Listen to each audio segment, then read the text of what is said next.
There we go. We got some volume. Hey, everybody. Welcome back to the Boca Podcast. I'm your host, Nathan Holritz. Happy Monday to those of you that may be live streaming with us. It's good to have you here. And please don't be shy. Join the conversation today. These live streams, I know I always say it, but we have people join the show and just kind of hide in the background. Would love for you to be part of the conversation. Comment, ask questions. You can send us funny emojis, make fun of us if you want to. We just want you to be part of the conversation. And that really is one of the benefits of these live streams, is being able to ask our guests questions, ask myself questions, and really be part of the conversation. Lend your own perspective to it, which I think just makes it that much more interesting. Of course, the show is produced by Photographers Edit, custom editing for the wedding and portrait photographer. We can help you with that busy work during, especially this busy season. Let us help you out. You can check us out at photographersedit.com. And on that note, I want to reintroduce a returning guest. McKenzie Bigliazzi is here with me. McKenzie, thank you for coming back to the show. Is this our second or third time? Yes. I feel like this might be our third time. I'm just, so. A super fan. Well, no, I mean, I truly, I'm thankful for you being willing to come back and do the show. And, it's funny. Every once in a while, your name will pop up. Maybe you've shared about Photographers Edit on social or something to that effect, or we just see one of your posts. And Jill, my girlfriend, and I will occasionally comment on just how great you are. We love the fact that you were so, I guess, unashamedly comfortable with yourself and your perspective, and you just kind of put it out there. And I love that. I think we kind of need some no filter people in our world, in our industry in particular, and it's really refreshing. Yeah. So I appreciate that. I love that about you. Well, thank you. Sometimes that's really, really hard, so I appreciate the praise. Well, let's talk about that for just a second, because, it's funny. You and I were just talking about age here before we started the live stream. And I think one of the things that I've continued to realize and even kind of work on a little bit for myself as I continue to get a little bit older is certainly learning to be comfortable with myself. There's a tendency, whether it's at a professional level or with certain friends or certain family members, that we kind of put a filter on a lot of times. When you say it's hard to kind of just be comfortable with yourself, just put yourself out there the way you are, what does that mean that it's difficult? And how have you learned to kind of step beyond that? It's difficult because we all feel judged, right? There's always like this level of, oh shit, people are going to judge me, like no matter what I put online, no matter what I say. But there came a point where I was just like, I don't give a shit if they judge me. Like, I've put in my time. So the judgment part, I know, keeps people from showing their personality online. But I noticed that once I started being like, I don't care. Really, in reality, nobody gives a shit as much as I do. And so once I broke past that, I started connecting with people I love. And this goes way beyond clients, but just like I've connected with so many people in the industry. I've connected with real friends in real life, like just because I'm like, this is what you're going to get. Do you think that level of comfortability helps other people relax a little bit more, and then they just enjoy being around you that much more? Yes. I say this all the time, but I wish I could share some of the DMs I get. I know a lot about some of the strangers that follow me on the internet. That's kind of great though. But again, they see that you're comfortable, so they're like, oh, I can put it out there too. They're doing it in a little bit of an indirect way via DM instead of actually posting it on social media. But So I was raised in a super conservative world, and I was in kind of a pseudo public eye growing up as well because of the work that my parents did. And so it was ingrained in us to like a really deep level to always perform. Right? And not just to perform, but put on a filtered performance. So you're on stage. I grew up, we were in music, was kind of part of it. So I'm on stage performing quite a bit. I'm in front of groups of people. We're traveling and going to these different places in front of groups of people. And from a very young age, I learned what it meant to perform, to put on face, to show face in a way that's not going to offend other people. Like that was just so deeply ingrained to the point where I'm still kind of working out of that, if you will. Did you have a similar experience, or is it just kind of a general apprehension, like discomfort with yourself that you just had to learn to step beyond? I think it was actually opposite for me. Okay. So like growing up, I really had to mask and kind of hide a lot of the hardships I went through because I from an early age, really loved praise and impressing other people and pleasing other people, that once I got old enough, where I found like people who support me no matter what, and I didn't have to mask so much anymore, that's when I realized that that's actually the key to making real life authentic connections. And the person I was being previously wasn't the person I was just people pleasing. So that was the breaking point for me. That makes sense. Yeah, you said earlier people don't care nearly as much as we do. We tend to kind of project that onto other people. We're so worried about what they're going to say or what they think. And the reality is a lot of times they're not nearly as concerned about what we're thinking about as we are. Yeah. I know that's a deep topic, and we could probably spend a whole episode easily, or maybe even 2 or 3 there, but we'll keep the conversation moving. And by the way, for anybody listening in who doesn't know McKenzie, make sure, I'm going to pull this up on screen too. If you go to McKenzie, McKenzie, and then Bigliazzi, Bigliazzi.com. Of course, we'll link to this in the show notes at bokehpodcast.com. You can check out Mackenzie's work, and it is Mackenzie_Bigliazzi on Instagram as well. I've got both those popped up on screen. Make sure that you go and follow her. And on that note, Mackenzie, let's just kind of jump into this conversation today. We're going to be talking about the idea creating freedom, flexibility, how to have a life during busy season. You posted something recently on Instagram, which kind of inspired me to reach out to you and say, hey, can we do another show? This would be a really cool topic. You said, I've finally understood that just because I'm a full-time business owner does not mean my entire life and every ounce of my free time needs to be dedicated to my trade. And I think probably there's been endless at this point conversation around hustle culture and how that's not necessarily healthy.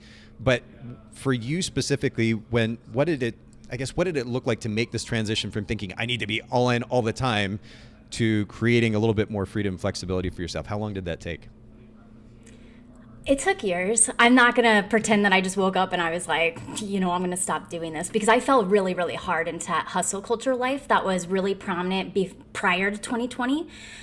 When 2020 hit and the world shut down and people were losing loved ones, I was like, shit, I've got to change how I think about things, because making money is not my only purpose. That's not real life. And A Day to Remember, this is so funny, A Day to Remember has a song that they came out with. It's called Only Money.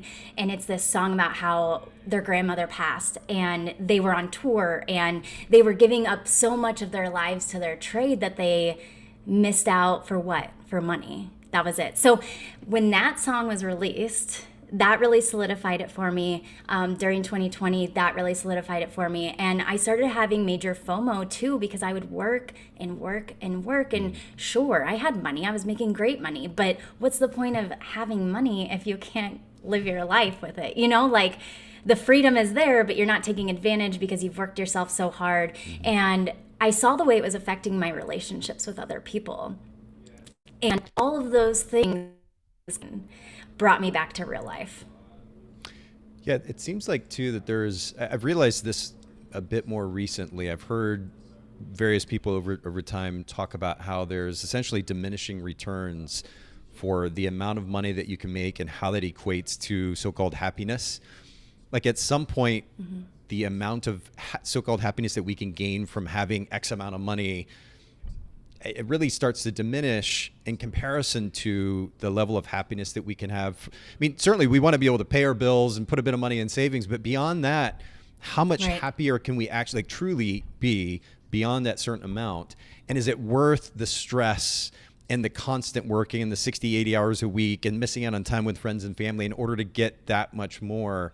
I'm not sure that there is that much more of a return in that context. No.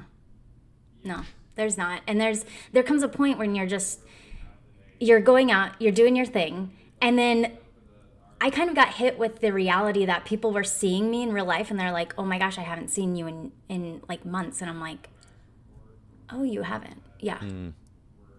Yeah.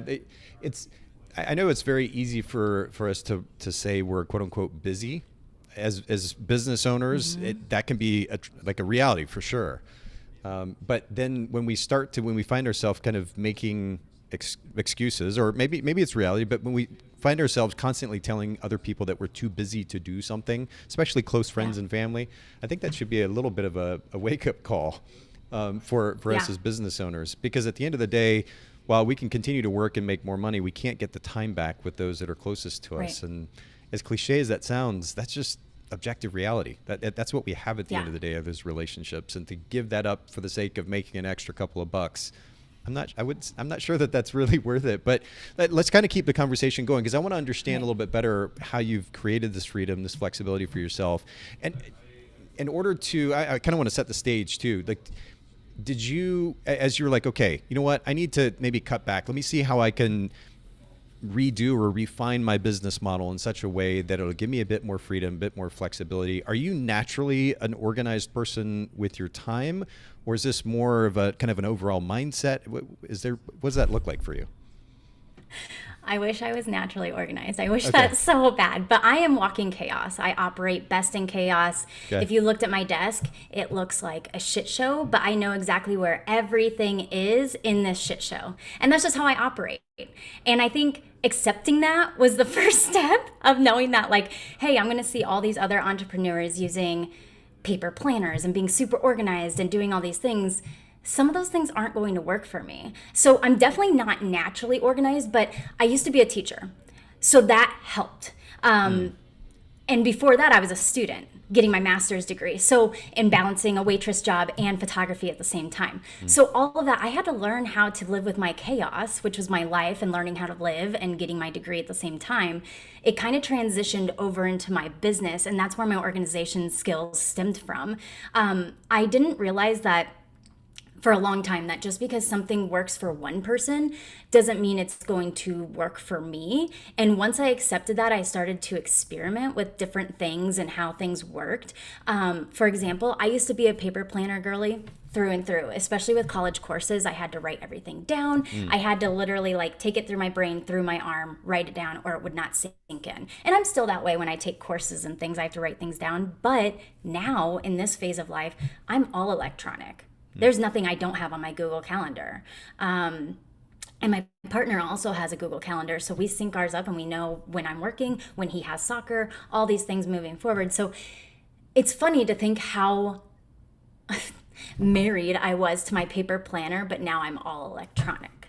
And it's just, that's how it goes. I think that there's a journey that we go on, and it's always evolving. Yeah, so talk to me a little bit, and to our audience as well, because I think a lot of photographers can relate to being that so-called artist type where things are a little bit chaotic and disorganized, but they seem to or feel like they function well within that. What is I don't know, what does the balance look like? I hesitate to use the word balance because it's so subjective, but like, what is that balance between chaos and being okay with the messiness of life and running a business?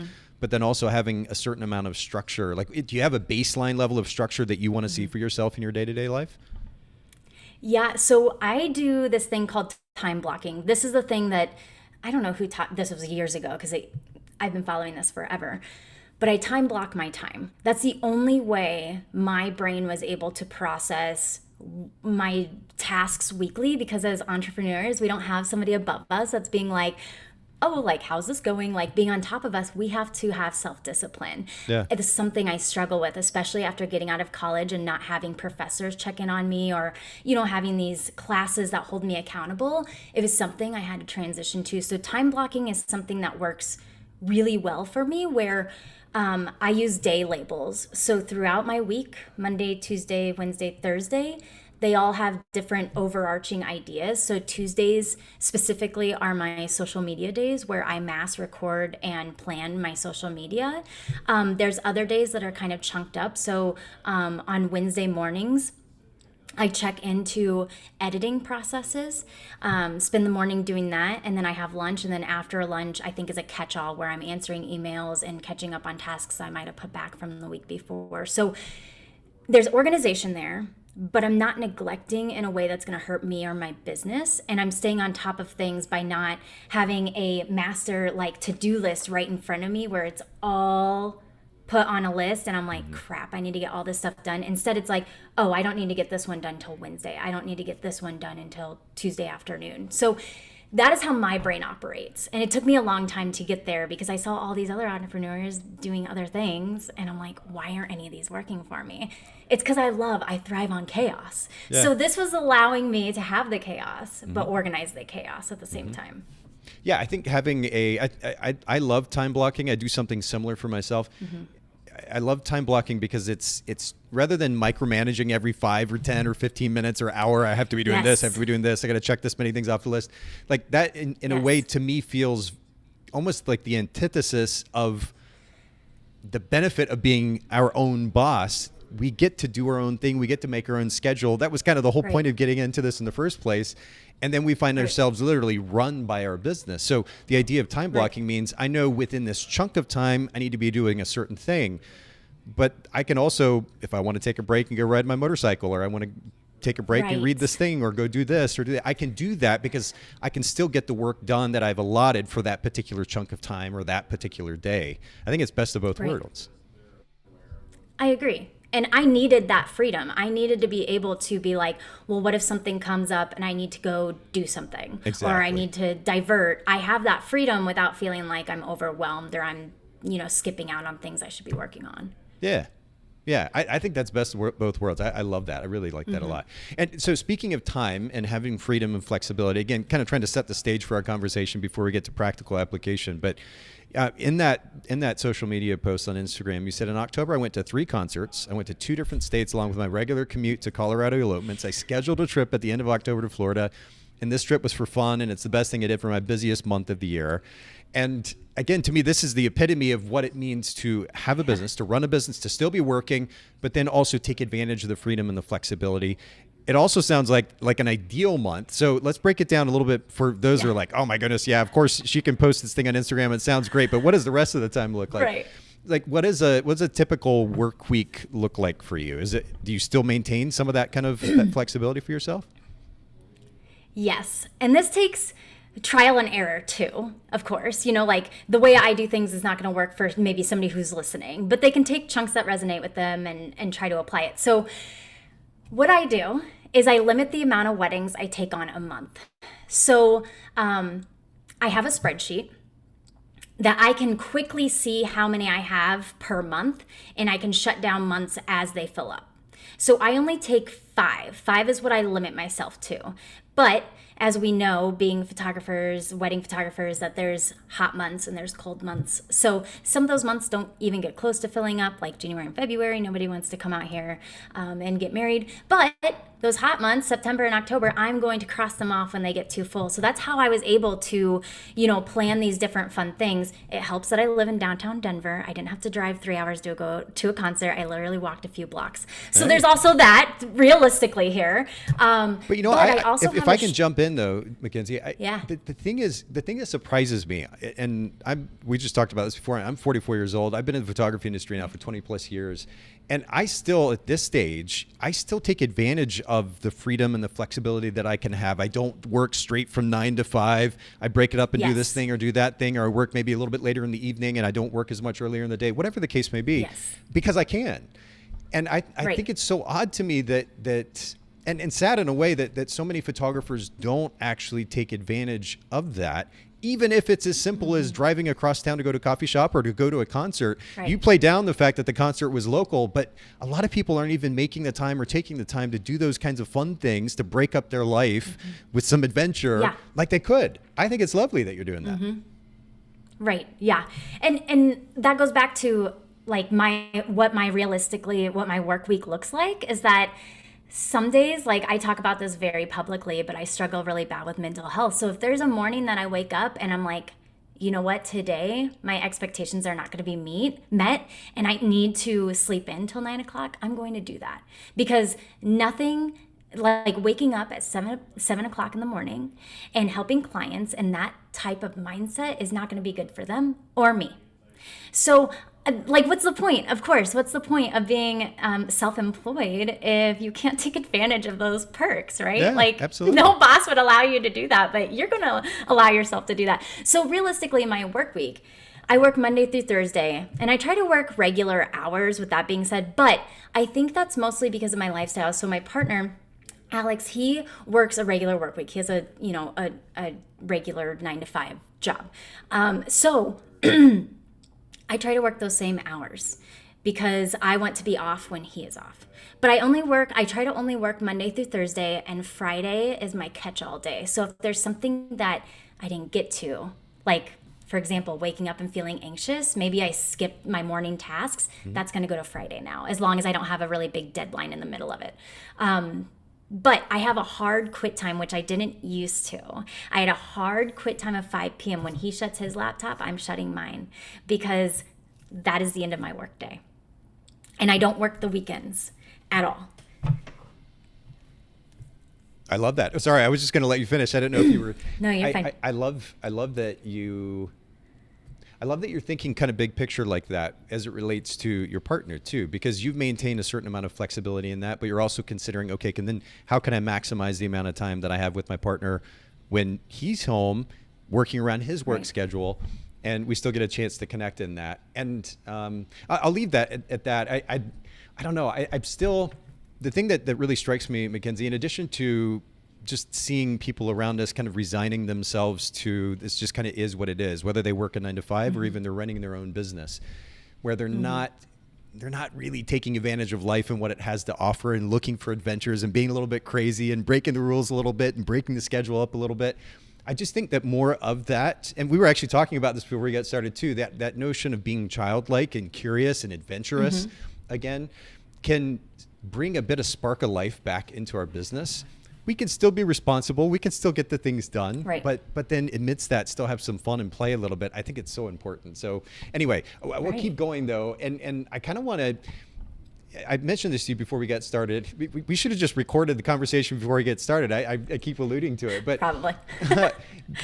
I said to you before we got started that one of the things I wanted to do was kind of set the premise for this idea of freedom and flexibility in our lives as photography business owners by talking about your business model, because the reality is a lot of photographers, and it's not intentional, they just kind of fell into it this way, but a lot of photographers are running a business or business model that naturally just doesn't give them a whole lot of flexibility or freedom. Like if you're shooting 70 weddings a year, or you're shooting 150, 200 portrait sessions a year, you're naturally just like you're destroying your calendar. Like everything you do is going to be centered around work. And sometimes you have to do that. Maybe that's your intention. Maybe you're single, you don't have friends, family, and you're putting a couple of years of really hard work in. I understand there's a lot of behind the scenes, some context that may be driving that. But what we have to keep in mind as photography business owners is not only can we be our own boss and set our own schedule, but we can also determine the business model that we are going to run that encourages, that enables that kind of freedom and that flexibility. And during in that Instagram post that I've been alluding to, you mentioned that every year you take on less weddings, which I'm assuming means that you charge a premium for those weddings. But I'd love to kind of dig into this a little bit so that listeners can understand better, okay, how does she have this kind of business model that allows her to be this flexible, to go have fun, to travel, to do this thing and to do that, and still run a successful business? Let's talk about that. Right now, on average, how many weddings are you shooting in a year? I am cutting it down to 20. Wow. So for 2024, yes. And that's still paying my bills and allowing me to have flexibility, freedom, and all of that. When I gave up the hustle life, I gave up this idea of trying to make $1 billion in 7 days. Okay. Like that's not fitting for me. And it's okay if it's fitting for somebody else. And it's okay if that's a goal for somebody else. But for me, like a happy life is my bills are paid and I have the money to go actually live a fulfilling life, that I can be the fun auntie that comes home and tells my niece all about this fun stuff I did. And when she gets older, I can take her to go do it. So that is like the goal for me. And I think that's okay. I don't think that everybody needs to strive to make $1 million and have houses in different cities and things like that. You can be content with paying your bills and paying your lifestyle. That's cool too. I like that, actually. I made this note years ago at this point, I think, as I was thinking about, actually just as an individual, how to be a more interesting person. And I think the quote is something like, live a life worth talking about. Nothing fancy or super articulate or anything about it, but just it's that idea, that exact idea that you were just talking about, which is I want to live a life. I mean, certainly I need to pay the bills, put some money in savings. I got to think big picture. But outside of that, there are certain things that I want to do in life. There's certain things that I enjoy. There's certain people I want to spend time with. And what enables me to do that? I don't have to make $60 million a year to go do that. Or like you said, have the 3 houses or fancy there's just a certain amount of money that enables me to do those things. What is that? Right. And then what is the business model that I can create that enables me to do that thing? So right now for you, that's 20 weddings a year, thereabouts. Were you shooting a lot more than that before and you kind of increased your prices and worked to that 20 a year mark? Yes, I used to take, I think my highest year was 45 weddings. Wow. But that was not healthy for me. I believe it might have been a year that I also had associates. I learned very quickly that I don't want associates. That didn't fit with me. So that was my highest year, and that was probably the thick of hustle culture for me as well. So I took it down and, go back like 6-7 years ago, or whenever you started the podcast. I've been listening to you forever. I remember distinctly that when you had guests on that would bring up automation, I would check out. I'm like, they don't give a shit about their clients. Why are they automating things? Now I'm sitting here 31 years old doing concerts and doing 2 vacations in my busiest month. And I'm like, automation was where it's at. I was just being, stubborn. So automation has a lot to do with it. And I think that there's a negative connotation with automation that people are like, oh, well, you just like send your clients off and, your system takes care of it. Yeah, to an extent, cool. But it keeps me and them organized. And this automation doesn't have to be like very robot-like, you know what I mean? My automation has a lot of in-person touch points. So my automation keeps me and my clients on track throughout the process. But we also have video chats all the time. So it's not like I'm just leaving them to my system and I'm like, good luck with everything. I talk to them, and when a lot of my clients, 90% of them are from out of state, and when we finally meet in person for their elopement, they're like, I feel like this is crazy that we're meeting for the first time. I feel like I already know you. Yeah. It's like, because I have a lot of touch points within my automation to make it not so hands-off where I'm still involved with my clients, but I can take 2 vacations and go to 3 concerts during my busiest month of the year, and my clients are truly taken care of. It is interesting how, I think it's interesting how just implementing certain systems in our business, automation is one of those. And of course, we can do that or implement that automation through various tools. We're going to talk about 1 or 2 of them here shortly. But I think it's interesting how we can, again, have kind of best of both worlds where we maintain a certain level of, first of all, awareness as business owners. Automation or even simplification of workflow doesn't mean that we're checking out. And in fact, the reality is that in order for us to effectively automate or to implement systems in our business that make our business more efficient, we have to have a certain amount of awareness as business owners in order to most effectively make that happen. It really can be best of both worlds. I've had the privilege now of working with, of course, Photographers Edit for, it's about 16 years now. And of course, the podcast you mentioned, 6-7 years. We're in the process right now of launching another brand that will hopefully be even much larger than Photographers Edit. But I'm doing this, certainly I'll put extra hours in and I'll work late nights sometimes, and it's stressful, certainly. But I'm still doing this, building a multi-million-dollar company and working with thousands of photographers with Photographers Edit, and yet still able to get out and ride my motorcycle. My girlfriend came by randomly the other day to bring me coffee, and she's like, do you have a bit of time? I'm like, I'm the boss. I get to take the time. I'm the boss. Yeah. Like, you still maintain a certain amount of that freedom and that flexibility, but a large part of how we do that is to implement systems, to take advantage of automation, these incredible tools that we have in 2023 that are either free or relatively inexpensive for the amount of heavy lifting that they do. And that enables us the freedom and the flexibility to certainly put the work in, but also to maintain a certain level of freedom and flexibility all along the way. And I think it's really important to note that it's not anything fancy, and we can do it despite being the artist types who like to exist in chaos. It can still happen, and I think that's a beautiful, again, a both and. I think that's a theme for today's show. You can have both and. You could do this, but you can also have this. You can work hard. Duality. Yeah, absolutely. Yeah, and that's just life at the end of the day too, right? Like it doesn't have to be one extreme or the other. You can have both. It's a wonderful thing in that way. Absolutely. And you can balance that automation with just being authentically yourself. Like, and I know that's such a buzzword right now, but My clients, some of my emails, I literally tell them, hey, this is an auto email. So if what I'm talking about, we've already talked about, cool, just ignore this. They know I use automation. It doesn't. What was that? There is some, I don't even know what it's called, but there's something that's been built in, I think, to the operating system as of late where, like, I did this the other day so everybody who's not live streaming, you just saw fireworks go off behind McKenzie. Something about hand motions that automatically set off fireworks, or like it'll shoot streamers or confetti. It'll drop confetti on us. Yeah, it's weird. Like if you move your hands around a lot, it'll happen sometimes. I will stop doing that. I'm like, I did not press it. Hey, anyway. You're so awesome. You generate fireworks automatically in the background. Yeah, that's great. Apparently. Oh, Jesus, that was embarrassing. So I was talking about, sending these automated emails, and some of them even tell my clients, hey, this is an automated email. Like, ignore that if it doesn't apply to you. But I'm very, very transparent about the way I use my time with my clients as well. There's some stuff in the process they don't need to know about because it really doesn't apply to them or affect them. It's something that you have to.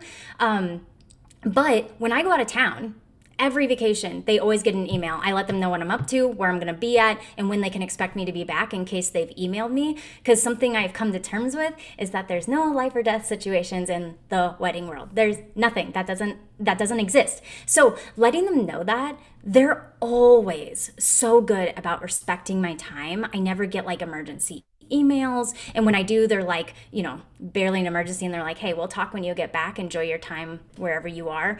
My clients are freaking amazing, but having that honesty with them has completely changed my relationship with my clients in general. I'm a person. You're a person, and you've set it's just setting expectations, right? And I mean, that's kind of the wonderful thing about running a business is, as overwhelming as it can be, and sometimes there's a lot of details and some heavy lifting that has to happen in order to make the business work. A lot of it just comes back to basics. And when it comes to creating a business and running a business model that enables us that freedom and that flexibility, a lot of it's about just proactively managing expectations. You're 100% right. There's very little in wedding or portrait photography that is life or death. And as much as we kind of build it up in our head sometimes and get very close to that internally, it's really not that bad. So as long as we're proactive in communication, managing our clients' expectations, setting the stage appropriately, then we can have a business that certainly makes the living or generates the living for us that we need, but then also enables the freedom and flexibility. And just again, for clarity's sake, for everybody listening, and the reason that I bring up McKenzie's business model, and even more specifically, the significance of shifting from the 40, 45 weddings down to 20 is, if you are looking to create more freedom and flexibility in your life, listeners and viewers, make sure that you think intentionally about the business model that you're currently running, and design that business model in such a way that you don't have to work constantly 60, 80 hours a week, 51, 52 weeks a year. Create a business model that enables that freedom and flexibility. You can have both not only a functional, but a successful business and some of that freedom and flexibility as well. I think that's important. Okay, so let's talk a little bit more about systems and automation and workflow. And you actually highlighted in that Instagram post, and I'll have to link to it in the show notes for anybody who's curious to go back and actually read the original post. But in that Instagram post, you highlighted 3 companies that enable you to run a more efficient workflow. And of course, efficiency is something that enables us to have more freedom, more flexibility. You mentioned Dubsado, Cloudspot, and shout out Photographer's Edit. But let's start with Dubsado, of course, the CRM. We've talked about Dubsado quite a bit here on the show. How did you land on, let's just talk about how you chose them first, because I know there are a variety of options out there. Why Dubsado? Disclaimer, I've been with them since they launched. Cool. So it was between that and another system. And at the time, you could use their system for free up to 3 clients. So I did that. I took advantage of that trial, seeing if I like it, because if you use a system that you don't really know, you never end up using it and it's a mess. So I went ahead and I did that trial with Dubsado, and I loved how personalized it is. I am a MySpace kid through and through. I used to do my own HTML, all of that. Yeah. Okay, so Dubsado, right when they launched, they had a lot of those interfaces that were more HTML style, and that's where I fell in love with it. And I loved how I could personalize everything to not only like address my clients, but down to branding and colors too. Back when I had no branding or colors, but I was like, oh, this is going to be leopard print. I love this. So I fell in love with it because of that initially. Yeah. And they've been around. How many years ago was that you started with them? Maybe back in like 2017 or 18. Yeah. They've been around for a bit for sure. But let's talk then about how you're actually leveraging Dubsado to run your business more efficiently. And I don't know, this may seem obvious to some photographers, but to others, I know that there was kind of a trend almost that I was noticing in the photography industry for a very long time, which was, despite the technology being out there, that photographers weren't always leveraging it to their benefit. You know, whether it was like, oh, it's going to take too much work to try to get started. I've got to take the time to set it up, and I'm just too busy right now. Or they've got the tool, and maybe they're booking clients through it, but they're not necessarily taking advantage of all the tools built into that system, in this case, Dubsado. So what are a few ways? I think you mentioned to me beforehand, you've got 3 ways that you're leveraging Dubsado to make your business more efficient. What are those?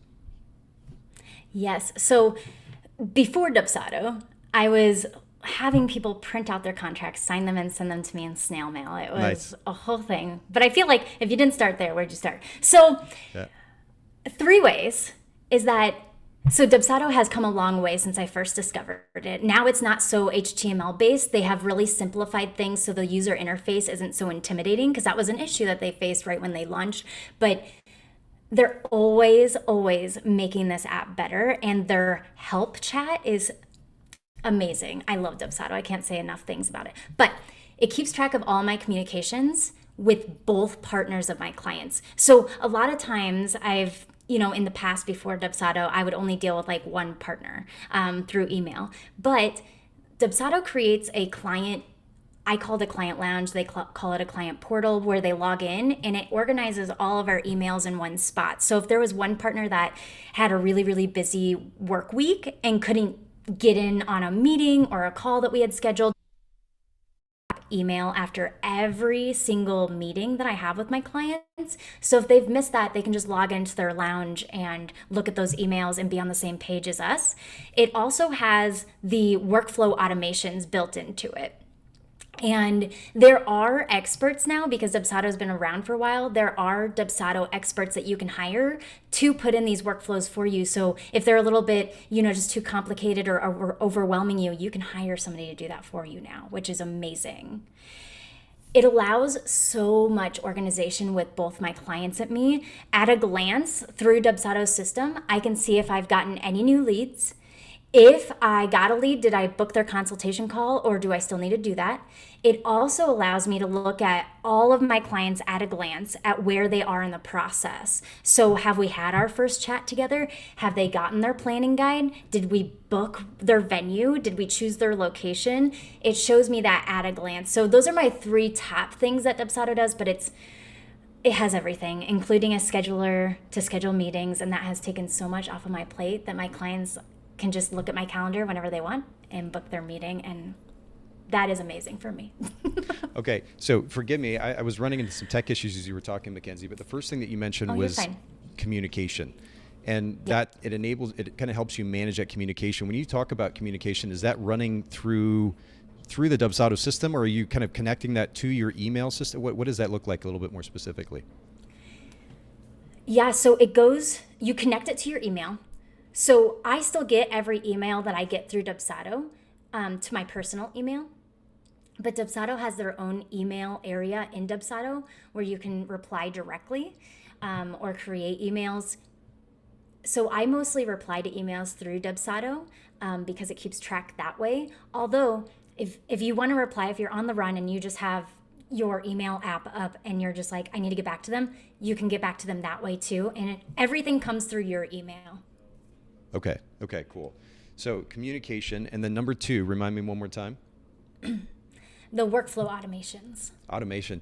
Yeah, and this is I remember back in the day too, because I was a wedding photographer for about 10 years, and before CRMs were even a thing, I was thinking about the steps, all the different steps required to actually work with a wedding client, because I was shooting weddings primarily, some engagement sessions, a little bit of family, that kind of thing, but mainly the weddings. And there's so many steps involved in that process that even if you do it over and over and over again, it could be easy for a step or two to get lost along the way.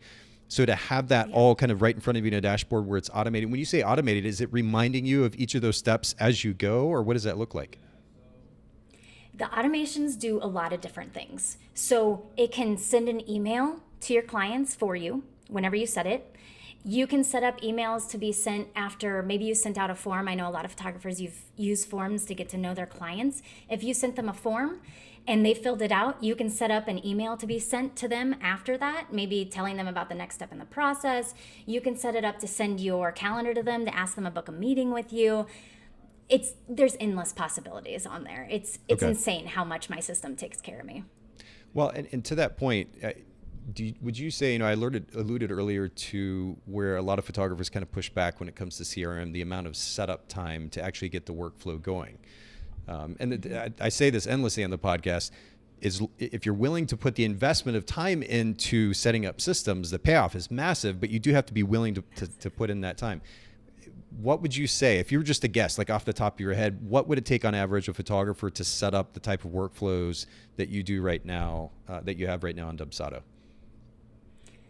I would probably say, realistically, where you don't get overwhelmed. Yeah. I don't think it's something that you should do in one day just because of mindset stuff. Yeah. But I would say 2 days minimum, just because what I do, because I change up my workflows almost every year, because it's always evolving, right? We're always learning, that system is now no longer useful to me. Okay. So we need to rethink it. So I do this yearly, maybe every 6 months if my things change extensively. But I sit down with a piece of paper and a pencil and I write down everything. So I have an engagement workflow. I have a workflow for couples who are truly eloping with nobody else. I have a workflow for people who are bringing maybe some family with them, because I need a family photos list from them. Even if it's 12 people, I need that. Yep. I have a workflow for literally everything. So it breaks it all down and I can customize everybody's experience based on their needs. So with the workflows, then we have communication first, and then automation, and more specifically automation with the workflows. I'm looking down because I've got a notebook here that I'm taking notes with. You're fine. And then number 3, remind me number 3 one more time. It allows so much organization for me and my clients. So I think a big thing I mentioned in this is that my clients, Dubsado allows my clients to have access to my calendar whenever they want. You mentioned that. Yeah, so they can book a meeting with me. Truly, and they love it. Sometimes, my clients specifically, sometimes they just need a safe place to vent about what's been happening, what's been going on. And outside of my emails that say, hey, it's time to book your location meeting or whatever it may be, if they have a time when they just need to talk shit, they can get on my email or on my calendar, book a talking shit session, and we'll just do that. And that's cool. That's great. That's good. Well, sometimes clients need that just a space to feel heard, like to vent, to feel heard, and know that they're being seen and they're going to be taken care of. I think that's great. Okay. Well, I appreciate you reviewing that for me. And again, I apologize. I think, McKenzie, what a lot of people don't know is I'm running this show and it looks like I'm just kind of here talking, hanging out. I have this whole control panel in front of me here, and I use keyboard shortcuts to cycle through these views just to kind of bring everybody behind the fourth wall. Right now, we have the split screen view right now, and then I use a keyboard shortcut and I go full screen on you. Well, earlier when I went full screen on you, I somehow hit another button and it took away all these controls off my screen right here. I'm like, shoot, how do I, like, what's going to happen when we're supposed to end the podcast and I can't even hit end? And I was trying to figure out what was going on.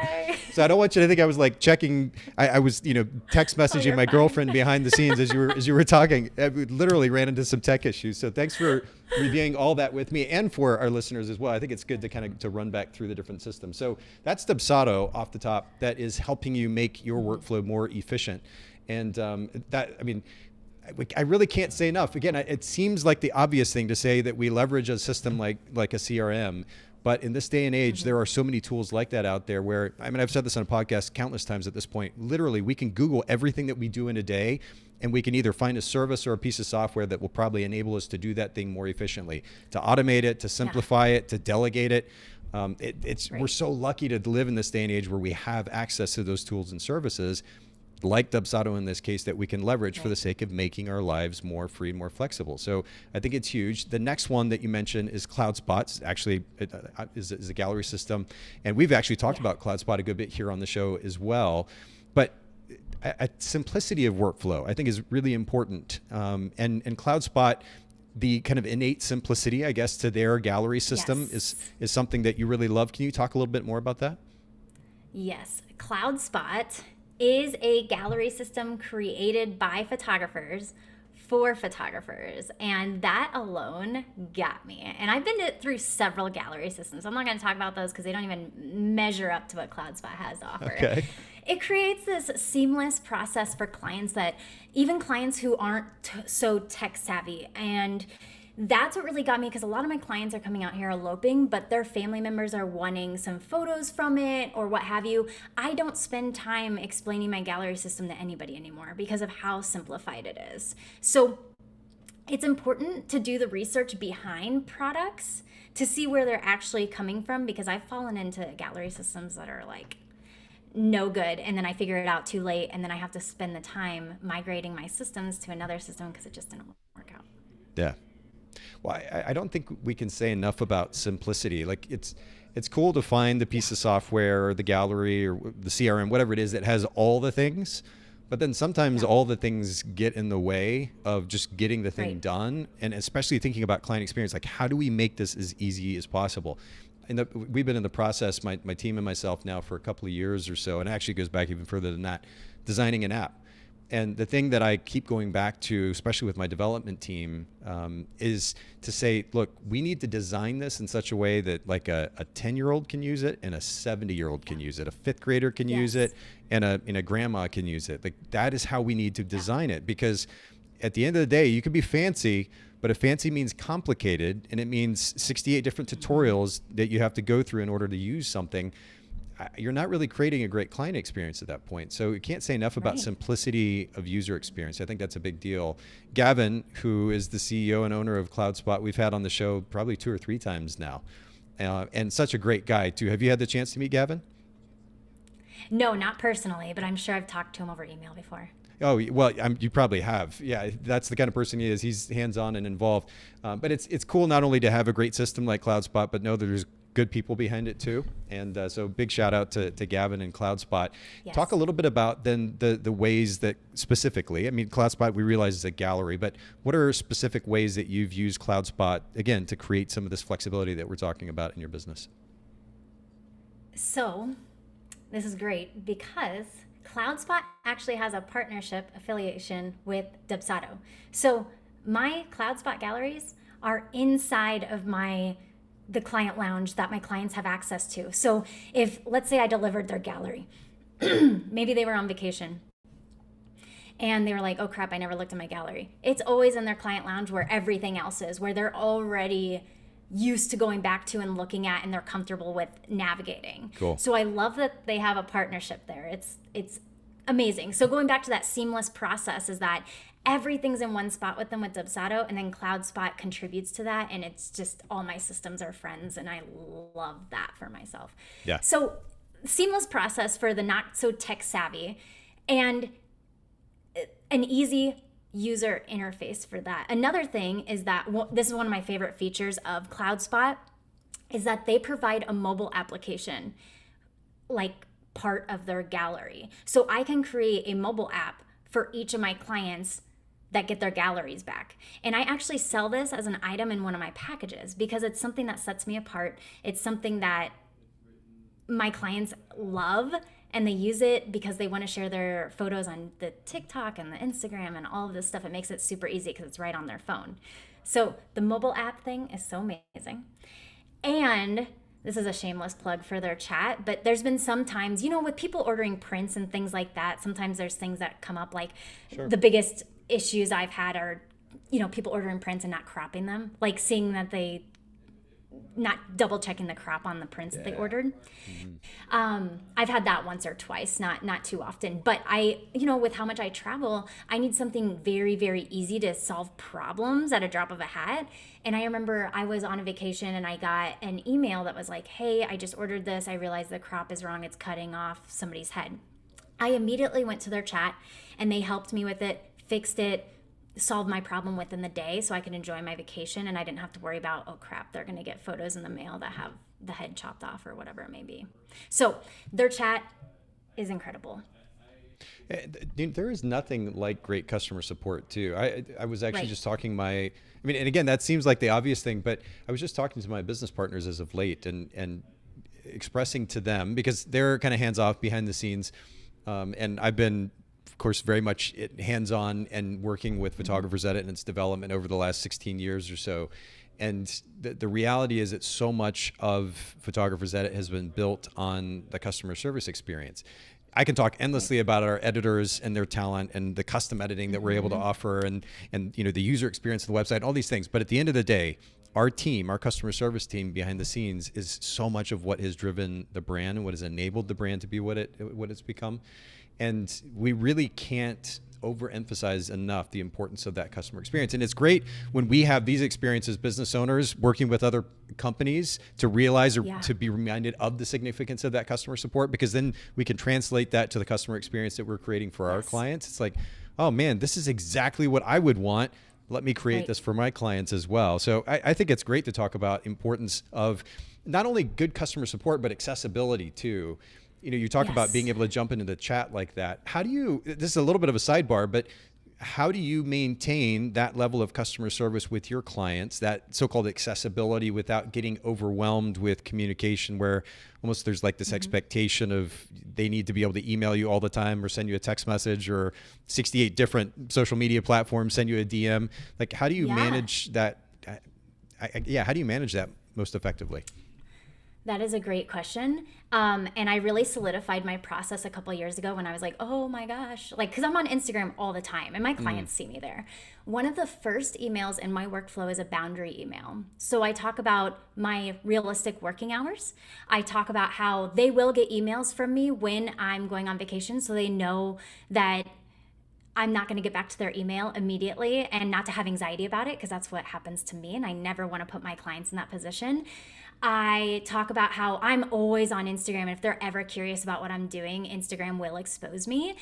But I will not take business questions on the DMs. And when they do that, I do redirect them to my emails. There's once in a while that happens, and whatever. But they also have full access to my calendar through Dubsado, and I think that helps immensely, because they're like, okay, cool, I can see when she's available, schedule it when it works for me, and I can always talk to her. She's not off limits, like I've hired her. And that's another thing I also put in my packages is unlimited communication. I explain to them that if they're at 3 a.m, if they're up worrying about their wedding, they can email me. They're not going to hear back from me until the next day, but I'm accessible to them, right? Like, they can do that. And I explain, because I do text my clients once in a while, I explain what text messaging is used for and how it can be utilized and what it's not going to be utilized for. So I just communicate those things, because I'm not one of those petty bitches that are like, well, you should understand. Like, no, they've never done this before. Usually they're like getting married, you gotta spell it out, and that's totally okay. Okay. Oh, that's good. Oh, I know that was a total sidebar, but I think it's good to That's okay. continue to emphasize the importance of customer service, but then also think, especially in light of our conversation today, proactively about how we put that process in place so that we don't get overwhelmed. Because especially with, just the endless number of platforms where people can communicate with us at this point, they feel like they can just talk to us any and everywhere. I love that you set those boundaries and those expectations up front. Okay, so we had Dubsado, and then of course Cloudspot. Shout out to Gavin, and then let's lastly get into Photographers Edit, because you did mention Photographers Edit, and you're always so generous and kind talking about PE to the world at large, and I truly appreciate that. But I know that for a lot of photographers, the idea of giving up editing can be an overwhelming process. It's their baby. They want to maintain a certain look and feel, and ultimately control over that process. But what, let's say 2 or 3 ideas have enabled you to be able to kind of give up the editing, let us take care of that for you so that you can go do what it is that you want to with your time? Okay, so Nathan is not paying me for anything I'm about to say. I Truly truly am just obsessed with Photographers Edit. No, I mean, literally, you tagged us the other day when you posted that. I was like, oh, it's so nice, because you'll do that from time to time, and we really don't ask for it. You're so kind about it. But I was like, oh, maybe we could talk about this, because I'll tell you this, McKenzie. I tend to avoid these conversations because I don't want our listeners, especially here at the podcast, but people in general, I'm just like, the last thing people want is for me to make this a big commercial about Photographers Edit. And I've actually had photographers say, dude, you need to actually talk about your company a little bit more. So I'm like, okay, fine. Well, just a little bit. So I appreciate you talking about us a little bit. But yeah, talk to us a little bit about the experience and the good and the bad too, because I want to make sure that there's kind of an honest perspective about this. But I think the biggest fear that photographers have is that idea of like, they're giving it up. Like, I don't have control over that anymore. Is it going to be good enough for my clients? Right. I was that person, just to totally disclaim it. It's like, I've known your podcast about Photographers Edit for years now, but I didn't start utilizing it until maybe a year and a half ago, maybe a little longer than that. Like, it took me a while because I was that person where I was like, no, I cannot give up this part of my business. It's such a big part. But I realized very quickly that because of my editing hole that, we all like to call it, that was a growth block in my business. It was keeping me from growing because all of my time and energy was going to editing.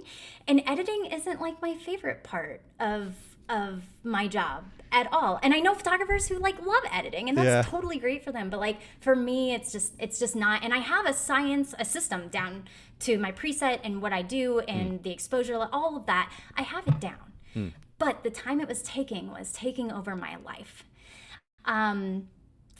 I'm confident when I say that there are photographers out there that love editing, but I'm confident in saying that there's not a photographer out there that loves the entire wedding day editing process. I know that for a fact. I've been a mentor for too long to think otherwise. And I think something that people don't know about Photographers Edit is that you give us the freedom, the company gives us the freedom to edit whatever we want, just label the ones we've already edited, and then send in the rest. So I do all my sneak peeks. I do my artistic visions. There's some photographs that require me to sit down and be like, what was I seeing from this image? And editing that and then giving all the boring stuff. Like, I'm going to say it right now, and I know all photographers listening can relate to this. Family photos, oh my God. No, they're the bane of my existence, and the company gets all of those from me. I don't want to edit family photos. Yeah. But it's true though. You're doing a bit of work for the sneak peeks or whatever's going to go on social media or the blog post. It depends on, of course, the photographer's workflow. But you're doing some work to prep a few images anyway. Yeah. And if you're going to do that work, you could just save that in the catalog and hand it over. I mean, that's awesome because it gives one of the things that we've learned over 16 years now, and millions and millions and millions of images and working with so many photographers, is that a photographer can say they like warm white balance, for example, or maybe they like a quote unquote film look to their image, or whatever it is. They can say the thing and it means 100 different things to 100 different photographers, right? So words really aren't enough in the end. We need the visual representation. So we've designed a workflow on our site for our clients to be able to upload examples before and afters into their account, so we have that visual reference. But I think an even more powerful way is to do exactly what you're talking about, which is if you're going to go ahead and process some of the images, just flag those, and then you can send us the order, and we match the images to that workflow, and that really it enables our team. It enables a little bit of probably relief on your part of like, okay, they know exactly what I'm looking for. And then our team has the visual frame of reference to be able to then process the images to match exactly, and I think that's super helpful. Right. You're not guessing. You're not trying to match ourselves. You have all the tools. Your team has all the tools, and I'm able to just hand things over. And I think my favorite part of the workflow, getting back the catalog and everything, is that after every job, you send a form that asks for feedback.